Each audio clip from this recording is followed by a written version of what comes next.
Welcome back to Let's Not Sugarcoat It. Season 3 is here and we're excited to dive into the core of communication, relationships, and leadership.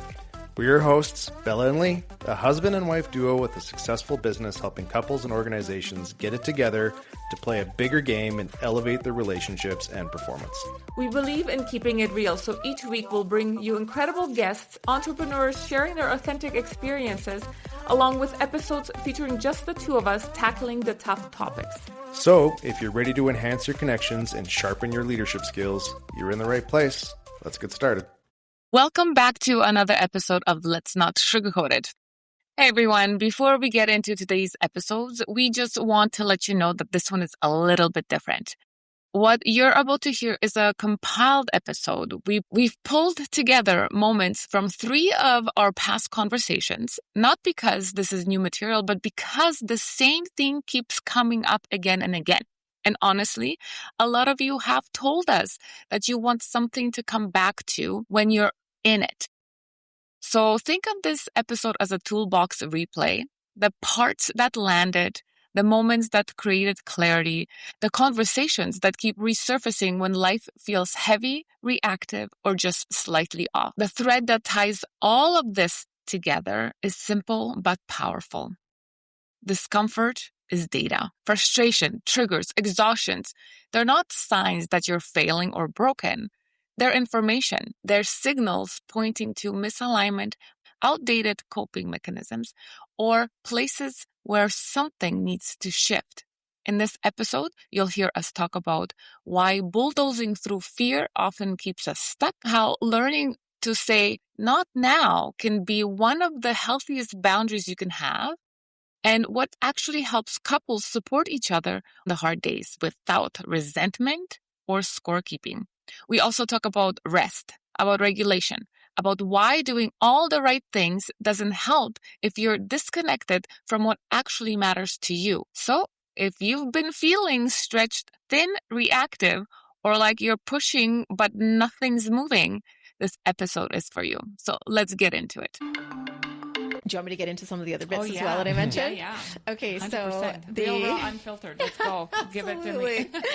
So, I thought this was interesting. You both have the arrow of frustration, which is fascinating because the arrow of frustration is one of those influences in numerology that people love to hate. Right? It's like, it's so frustrating.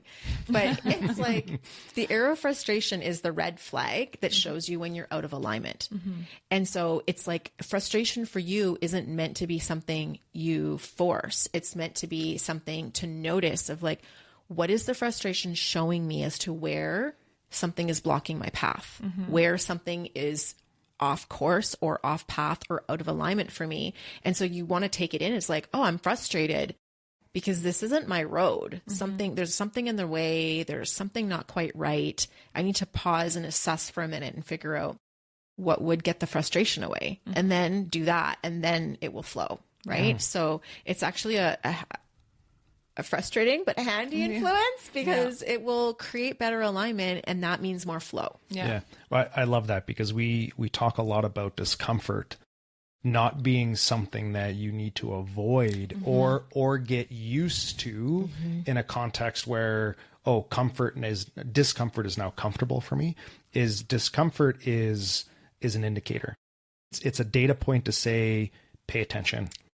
Why am I feeling uncomfortable about this? It's the body's way of saying this is a situation or a conversation or whatever that you need to pay attention to, not divert your attention away from. Yeah. Well, and I love that because I would 100% agree. It's like, this is information. Yes. Once I process the information, then I'll know what to do. And that's where I think it goes sideways when people have the, expressions in their mind of like, feel the fear and do it anyways. And it's like, well, there's times when we do need to do that, but there's other times when that feeling is coming up to cause us to make a shift, to make an adjustment, to make a tweak. It might be a massive shift or it might be something small. But if we don't process that information and we try to just bulldoze through, that's not helpful. No, because you can bulldoze through that fear when you think about just do it anyway. You can bulldoze through without understanding why is that fear, that discomfort there in the first place? Yeah. So then all you're going to end up doing is constantly bulldozing through that same thing over and over again. And right? no lessons to be learned. Like, you don't know why. And then you come out on that other end going, I'm still here. I'm still not where I want to be. So I did the hard thing. And now I got to do it what? again. And I have to do it again. And it's this constant perpetual cycle because we don't question our own feelings and why, right? And that's the beauty of these tools.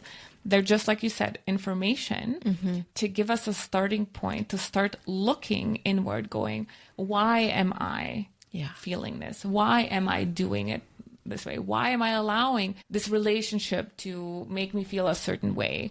It's not always like on the outside. A lot of this work is on the inside, and it is important to do the work. Otherwise, it's just a fun thing to do. Right? Exactly. Well, and I didn't mention this before when I was talking about the 4, but one of the shadow traits of the 4, or the disempowered aspects of the 4, is carrying the weight of the world on your shoulders. Oh, that is so you. That's totally me.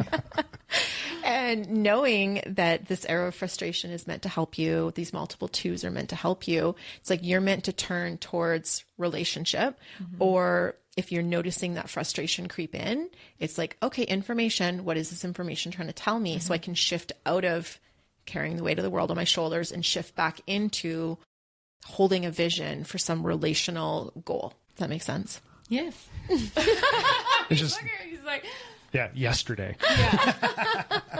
yesterday. Yeah. It is. It's hard for me not to because I care so much, but it's at the expense of my own being, my own self. So, you know, he's really good at stepping in and going, okay, simmer down, chopstick. We need you to rest and digest versus constantly being in the fight and flight because I'm managing so much. And what of those things that are on my plate, on top of my shoulder, or per se, are not for me to carry. So do I just give them back to, and the responsibility to, the person that I'm taking it from? Yeah. You know, another beautiful part of, you know, these tools and conversations is about language, right? Being able to use this language as a way of expanding the conversations that we have and the possibility of what can come out of them. Because we talk a lot about masculine and feminine energy. And so we're able to use those terminologies now, not in a blaming way, but sometimes I could just say, hey, you're leaning into your masculine and that's not where you need to be right now. And then she's just like, oh, yeah. That's right. That's the distinction is between the doing and the being. Yes. Even it's hard for me sometimes to disconnect and just take care of me. Because I feel like if I'm just laying on the couch or if I'm laying in bed, I'm feeling ill, but I'm not doing anything. That uncomfortableness, I need to explore. Why is it uncomfortable for me to be just laying and taking care of me? Yeah. Right? Like, and, are you allowed to just exist? right? Who am I if I'm not all these things and I'm just Bella in bed because I'm feeling like I'm coming down or I'm run down? Oh, it's like, well, I'm not a red yet in the burnout scenario. I can still push it and then I'll die. Or like, imagine this, that you rested for no reason. Like, imagine that. I know, right? Holy man, that's another concept, to rest with no reason. I'm going to have to explore that because that's a foreign concept to me. Well, and the weight of everything on your shoulders. I mean, we even just had a conversation a week ago, I think, maybe 2 weeks, where we constantly live in this world of polarization. Something is or isn't. And so when we've got a lot of things to do, it feels like we have to say yes or no, and that they're both finite. That if we say yes to something, we can't later say no, or once we say no to something, we can't come back and say yes to it. So we say, you know what? Not now. Yes. Right? I introduced this concept. We did a ladies getaway, and that concept shifted a lot of mindsets because it's not so finite. Yes or no are. It's either yes, you're committed and now integrity kicks in. No, same thing, you're committed. But with not now or later. Yeah. But the not now was so powerful because we only have so much that we can hold on to or carry on our shoulders. And although I do want to, not now. This is not the time. So the power of, because I know there's a lot of like the power of no, right? Yeah. I feel like we've shifted into the power of not now. It gives us so much more flexibility because maybe it's not aligned today, but in a month, in a year, it is. Yeah. Right? So not saying that definite no, just saying not now.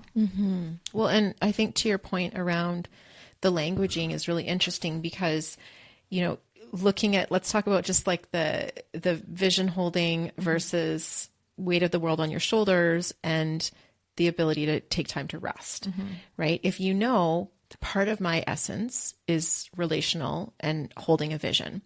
So by resting, how am I actually contributing to vision and relational connection? And as soon as you figure out that association, you can be like, oh my gosh, the best thing I can do right now is rest because I'll actually be able to see the vision more clearly, or I'll actually have, you know, a more regulated nervous system for the next conversation I have. Right. And so then it almost gives you the permission slip you need of like, this is the recipe for me to live into my strength and my essence and my purpose. Yeah. And the power of not now allows you to take some of those things and put them down, right? So that you can take care of the things that are a yes now. Thanks, right. coach. And sometimes, coaches. and sometimes it's, a lot of the times it's you, right? Like you need to prioritize self-care, right? And that's for everybody. Yeah. And all too often we end up living into this. Taking care of yourself somehow has become selfish, and selfish becomes something to be shameful over. So we need to break that and say, no, I mean, you do need to look after yourself. It's okay to say not now to people and things so you can get your rest, so that you can exercise, so that you can get your morning started. And then you have more clarity. You've got more energy to be able to tackle things with a lot more velocity than if you were tapped out. Yeah. But oftentimes they have to have, frankly, the courage to take that step to go, okay, I'm going to trust you here. Yeah. Right? Yeah. I just want to make sure I'm not going to get smoked in the face again when I try this. Right? Yeah. So that's the deal. It comes down to communication. Like this is our world as well, right? Really challenging. It is. Yeah. So as couples, we talked earlier about you don't know where you're going to go if you don't know where you are. So having those conversations with your partner and being open and honest, saying, hey, I'm going through some crazy stuff right now where I'm sweating in the middle of the night. I wake up, I'm angry, and then I'm happy. And it's like this roller coaster of, but I don't know what's happening. Same with him. You're coming and saying, this is what I'm struggling with. Then you know where you are, and then you can come and fix the communication issues and fix your health issues, right? And then you're flowing again. Right. And the beautiful part of this is like when patients reach out to us, they're at the point where they're going, I want something to be fixed. Yeah. They may not always realize what it is, but they've at least realized that they need help. Yeah. And at that point, we're able to go, okay, let's step back and kind of dissect what's going on. Yeah. And they're open to getting the guidance and starting that discussion of what do we need to communicate about, you know, how are we going to do this? What is the game plan? Which steps do we follow? There's a wide variety of patients too. Oh, you got to for remember, right? Like not everyone is coming to us and wants to revamp their life.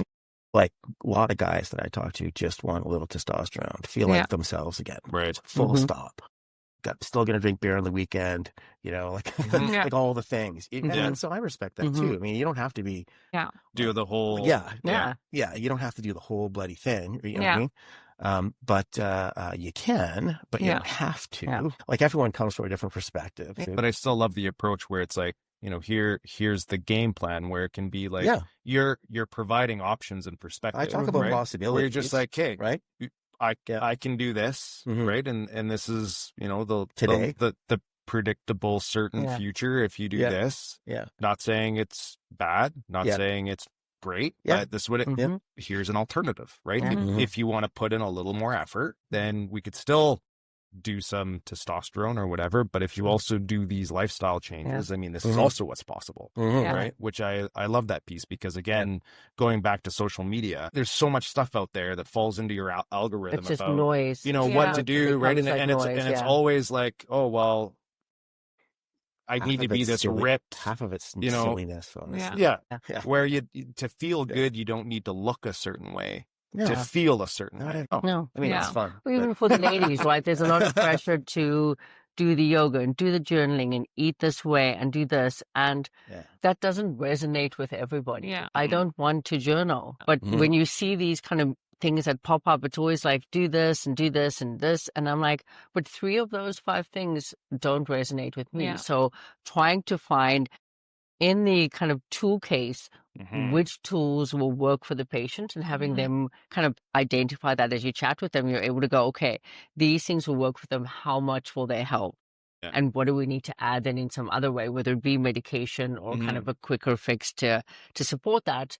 Because I'm going to lose, traction if I try and tell them to do the same 5 for everyone. Right? Well, I think some of this stuff is all about, experimentation as well, because even just going back to like certain, tools, like you talk about journaling, just because you try something and somebody says it works for them and it doesn't work for you, a lot of people failure. It's like, it's not failure. It doesn't mean, give up on it all. It's like, okay, this didn't work. What else could I do? Right? Maybe instead of journaling, it's a different type of reflection practice, mindfulness practice, whatever it is. And everyone thinks of mindfulness as a form of, meditation, where it's like, I need to sit in silence and think of nothing. Yeah. Right. And it's like, no, that's not, there's forms of mindfulness that it's like mindfulness in action.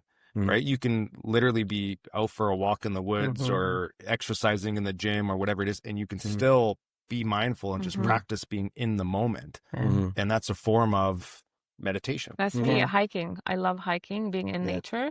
And just being around beauty, the lake, the mountains. We do live in a beautiful place. I cannot sit in an office and I do not get creative. My mind does not function well in a box. So again, he journals every single day. Yeah. I journal when I have things I need to release, but like that other type of, manifestation and whatever, I do that out in nature when I'm walking, and I connect to, like, when the sun is beating, and then I presence myself. I'm like, oh, listen to the birds. Oh, I hear this. That's meditation. So here you are, you're in this is your practice. This is what you do for people. But you've also said that there's still times when you don't show up as the best version of yourself. In those moments, right? What are some things that you apply or, modality that you use to help you through those moments, right? So that it doesn't get to a place where it causes too much tension on your relationship, right? Because, it's not like you can just wake up in the morning and then all of a sudden it's like you both go off to work and you're separate. No, you have a business together, right? And so it's very different. What are some things that you do? I can definitely say we've become better at it, firstly. So time spent together allows us to also learn more about each other, since it is a newer relationship. One of the things I think that we've become really good at is identifying in the morning when one of us is definitely having a more challenging day. And in that space, like for him, he'll be able to usually see it. As a woman, we're usually more obvious, how well we're managing for the day. And he will definitely often come over, hug me, give me the energy, and then as I'm working throughout the day, he'll quickly stop in and bring me a lunch and those things. So we'll be able to step in for each other. With him as well, I try and be conscious of that. And if I can see it's a day where maybe he didn't sleep well, he's more fatigued, or he's having a bit more of a challenge, trying to be conscious of knowing, okay, I'm going to fetch the kids. Did I sort dinner out? Is there anything else in the calendar that I can manage and take off that we don't have to do together? So trying to just be that person. So that's why in couples, they talk about it's not always 50-50. So on that day, I will try, and I'm not necessarily going to be good at it, but I'm going to try and carry 80% of the burden so that he can manage the 20% that he has to, and vice versa. And then some days it may seem more than that, or days where it seems more than that for each person. The trick is, I think, to pay attention, but then also you have to do that with love in your without resentment. Like you can't be like, I did like this, so you should do score. this. Yeah. Right. All that kind of stuff that happens. You have to be super careful about that. Right. Like you're constantly you have to learn over doing the time things, and you do feel that. like there's a deficit there. And we sometimes have a conversation about that too. Yeah. Like we have to learn how to. Like, listen, I'm driving around too much. Yeah. I'll just tell you something. Like, I feel like I'm the car nanny now. Like, we need to make an adjustment. Yeah. And then so we do. Yeah. You know what I mean? But I've had to make adjustments in myself, and that I have to say that earlier.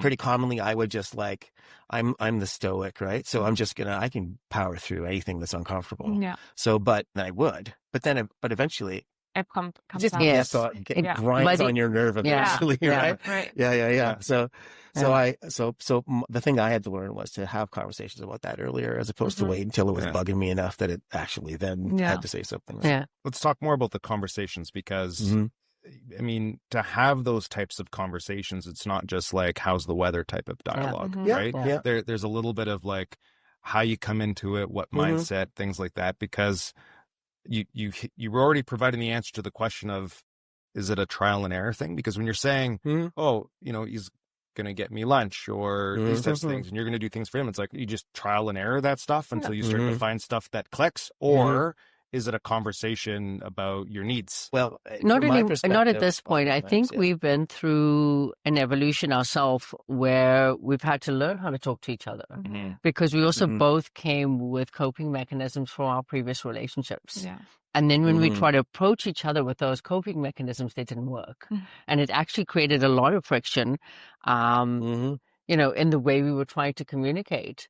And there were times where we were like, is this going to work? Because even though we're not having blow-ups very frequently, when we're having them, they're so kind of discordant and not healthy and leaving us feeling so unsettled afterwards. We had to do, some reflective work of, how am I bringing myself? And is this the right approach for my partner that I have right now? And is it healthy for me? And where do we go from here? And it's not perfect, and it's an evolution, and we're still working on that, but we're trying to kind of communicate with each other. When you do that, it makes me feel this way. Can we try and do that less? And we're both doing that to each other, and then we're trying to kind of be conscious of that and make it habit over time. Yeah. But initially, it's not habit. You have to think about it when as a woman. So now I'm angry for today. Now am I just going to blow up? Okay, no, he doesn't like that. Now I don't want to go to bed feeling like ragey. So what can I do? But really, am I being angry for the right reason or not? Yeah. And then if I'm going to approach it, am I going to approach it with here's a conversation and I just want to splurge? Because that might not be healthy either. I don't get to just dump my anger onto you and then you say nothing and we go to bed and everything has to be fine. So a little bit of self-reflection back going, if I'm feeling a certain way, is it really just on me to navigate that? And maybe it has nothing to do with him. It's like for us, it's like what worked before stopped working. Doesn't keep working. We're changing. And that's going back to, hormones, body change, like all that. And an evolution of us as adults. We're becoming newer versions of ourselves. We do have to kind of shed the old behaviors. And some of those old coping skills that worked 10 years ago are not going to work anymore because our partner is also evolving. And they're also expecting something different. And it can be really challenging for people. It has been. And I think super scary. What has used been. To be. Right? You have to get curious about, okay, what does my partner need at this particular stage in their lives? And whatever, situation that we're in, right? Or even triggers, right? Like your partner may do something and it triggers you and you don't actually understand that it's a trigger. It wasn't the action that your partner did that's unhealthy. The action created a memory and that memory has put you in uncertainty, whether it be a memory from childhood, whether it be a memory from a partner, whether it be a memory from a previous partner, it doesn't matter. But the trigger is now creating a secondary response in you. But if you don't understand done that, you're only seeing it as a primary emotional response. Yeah. Instead of, wait a minute, this only made me feel unsure because maybe back in the day somebody did that and it created an insecurity in me. Yeah. And actually my partner wasn't even meaning any ill intent with that. Yeah. Yeah, there was a really good distinction that may have got buried in something you said earlier. I want to make sure that we capture it. It's, your communication wasn't working. Yeah. It's not that you weren't working as a couple. Yeah. Right. And that's really important. I think that a lot of the times, whether it's at the beginning of a relationship or later on, when there's breakdowns in the way that you're communicating with each other, it's easy to go, oh, we're not working. Yeah. Right. We're not compatible. We don't work. But when you are committed to each other and you're like, have that perspective of, well, no, we're together because this person declares that, they love me and we're together for a reason, then it must be something else. Yeah. Right. And then you start working on, how do we communicate better? Right. How do I adjust my own meaning making so that when he or she does this thing and I get triggered, how do I reflect? Identifying it as a trigger. How do I reflect on it so I can work through it and communicate it in a way where it's like, hey, maybe not in that moment because your heart rate is peaked. Yeah. Wait till the heart rate comes back down and then communicate it afterwards and say, hey, even if you don't have it figured out yet, to still have the conversation and say, hey, earlier today, this thing happened and it really triggered me. It's not you, right? It's not blaming you, but I just want to have a conversation about it. So we're on the same page. I'm still working through it, figuring it out, because then men or women, it's like when you see the body language, when the partner's triggered and they have those little micro expressions or they start talking about this morning, actually, to be honest. I woke up and I was triggered and nothing to do with him. It was just like, I don't know if I heard something or whatever, and I was just like shut down mode, and we're come down and we're prepping for the show and whatnot, and he's like, what's wrong? And I say nothing. And he's like, no, there's something. And I'm like, there's nothing. Not right now, that not at this just moment. Means I want to talk about it right this second. I don't want to talk about it right this second because we have, guests coming, whatever. This is not something to open the Pandora's box right now. Right? Exactly, right? Yeah, I don't want to be crying. I don't know where this is going to go. And I don't even know actually why. So many people try to pile new communication and new things on top of their old pile of shit. Yeah. And they're not willing to relinquish. Yeah, but this is the way I was raised and it should be this way. You got to let that stuff go and realize there's two people that come to the table with completely different backgrounds and maybe sort through it together. And if you actually laid it all out, you'd be like, wow, both of our parents were actually kind of dumb. And we should probably just take the really good things that are aligned with us and let's put those two things and those things in alignment here and let's create our own way forward. Not only do you need to challenge like your own beliefs about yourself, both the things that you believe are great about you because they actually might not be, right? As well as challenge the things that you believe are not so great about you because chances are those are also lies, right? That you've been conditioned to tell about yourself. Yeah. But then there's also an aspect of, I find a lot of times those lies you tell yourself about you, those things that are not nice, if you pay attention, those are things that you kind of project out onto the other person as well, right? 100%. And so when your significant other is a little micro expression or a tone or a word, a set, whatever it is, all of a sudden it's like, oh, they think that I'm this and that, right? Chances are, not only do they not believe that, the reason why that gets amplified in you is because it's connected to a belief that you have about you, right? But that's that scary corner we don't want to look in. It's much easier to go, you. I have a really easy way for people that when they ask me, how do I feel worthy? I'm like, look at what you judge. Because anytime you judge someone else, oh, they have so much money, they're so this. Well, you have a judgment about that. So guess what? You're never going to allow yourself to be wealthy. Yeah. Okay. You don't think you deserve it, whatever. Like if you judge someone for the way they dress or the way they talk, maybe someone's too ambitious or too exuberant or whatever. If you judge someone for that, there's something in you. And so if we want to heal, it's actually very valuable to look at what we're judging in others, because everyone is a mirror. Everything is a mirror for us. Yeah. And sometimes I don't like looking in the mirror. I mean, that was the hardest part. I look better in the dark. Yeah. And now we have the, lights around us amplifying everything. But it was the looking in the mirror, acknowledging all my parts, acknowledging all the things that I told myself that But doesn't it set you free, though? Oh my gosh, it just sets you free. Like, we hang on to this identity that we create and cultivate, and we tell people. Yeah. But then we get to say that about ourselves. Yeah. And then when you move that out of the way, you get to be a little kid again, and you're just like, you get to create your life instead of just reacting to your life. Yeah. Yeah, and then you get to then design the life you want. That's so amazing. Even like around our relationship. I mean, there are people, and there's apparently gossip around, our relationship. Ooh, I love when people are gossiping about me. It makes me happy because then they think about me, I guess. Yes, yeah, and I'm like, and I had this conversation with someone, and I'm like, oh, really? And I think they were looking in for some sort of a reaction to me. I'm like, yeah, okay, well, their opinions and judgments really have zero effect on me and my life and my relationship. Right? What I do with my life, unless they're directly affecting me, that I have to take action and be like, okay, let's work on whatever. Yeah. Really, the gossip, the whatever, whether we should be together, really has zero bearing on our Well, I think that we waste a lot of our lives managing other people's perceptions of us.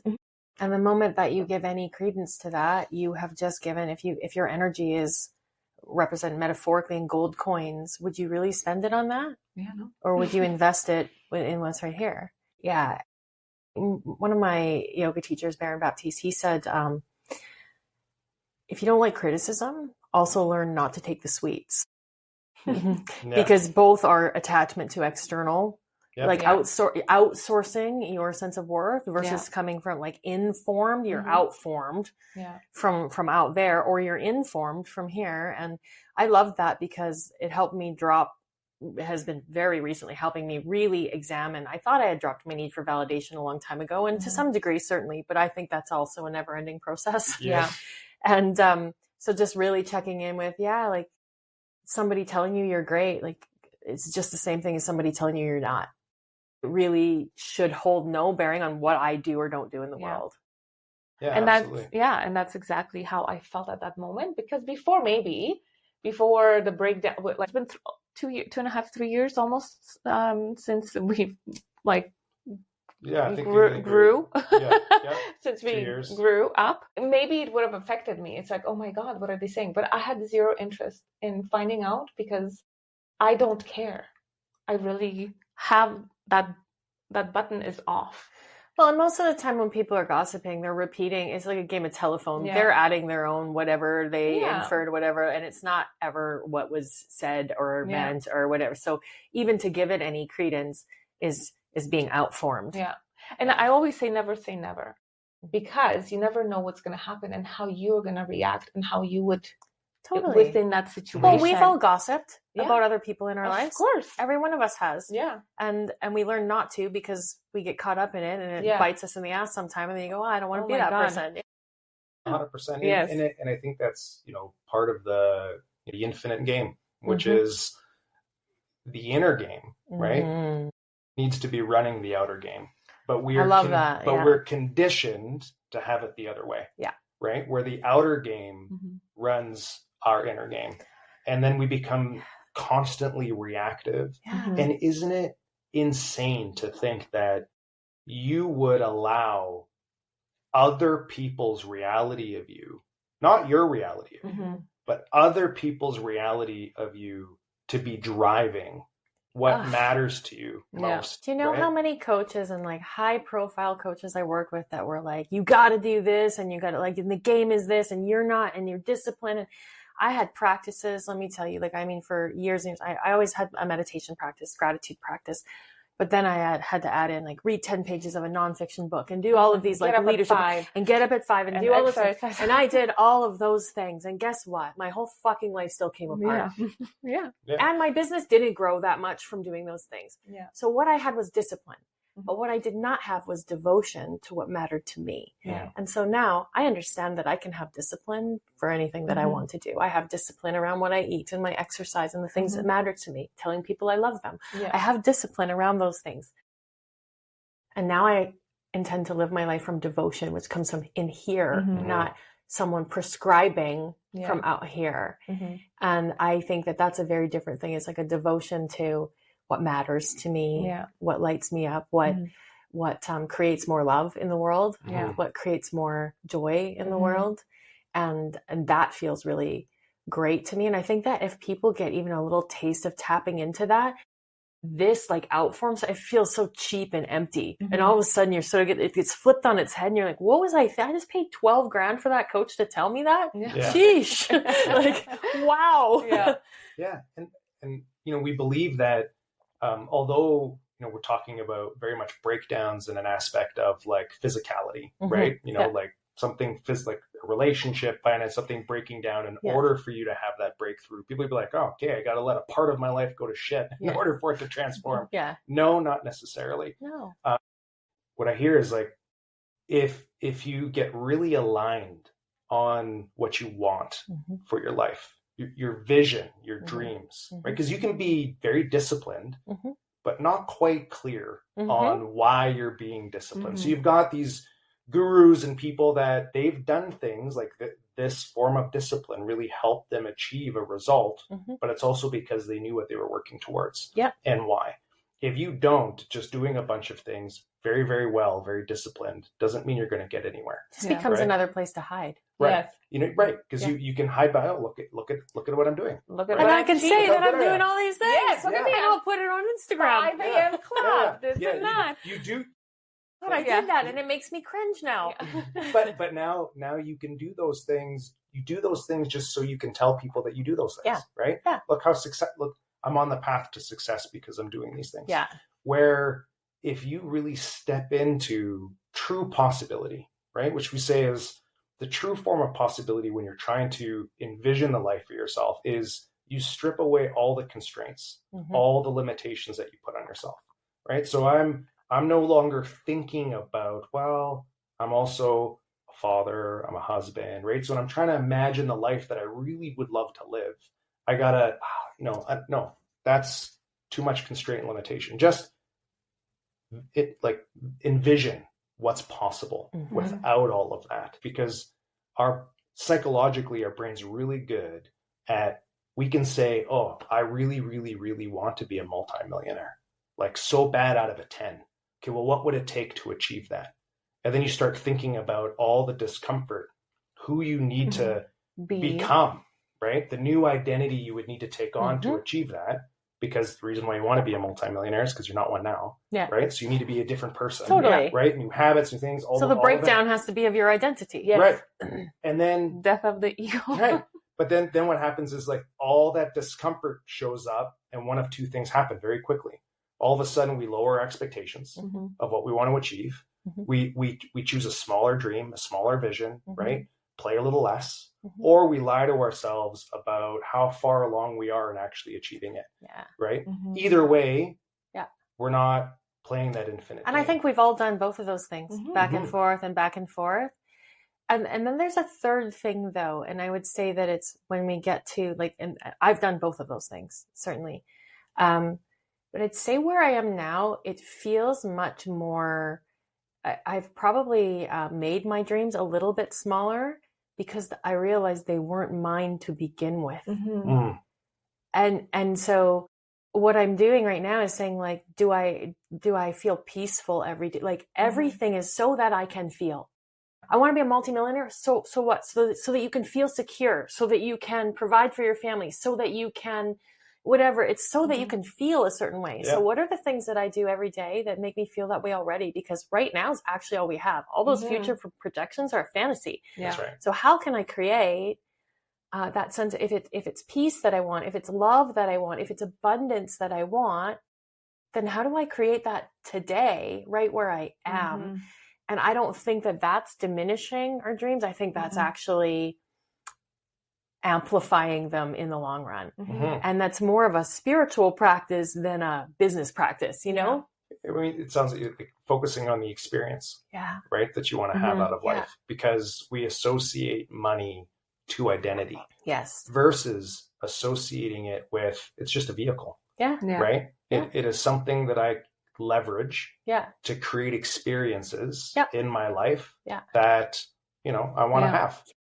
And so a lot of the times we can start having those experiences a lot sooner than waiting until having acquired a certain, I say never wait. Waiting is for suckers. I don't know, can I say that? Yeah, you can. Of course I can. So we're the host. The future is unpredictable and uncertain. And it doesn't exist yet. We're always living in the now. So if we have the maybe someday I will be happier, you will always live in a deficit. We hope you enjoyed today's episode and gained valuable insights to elevate your life and business. If you found value in our conversation, spread the love. Share this episode with family and friends, and let's grow this supportive community together. And don't forget to like and follow us so we can reach more amazing people just like you. Until next time, remember, let's not sugarcoat it. Keep it real, raw, and unfiltered.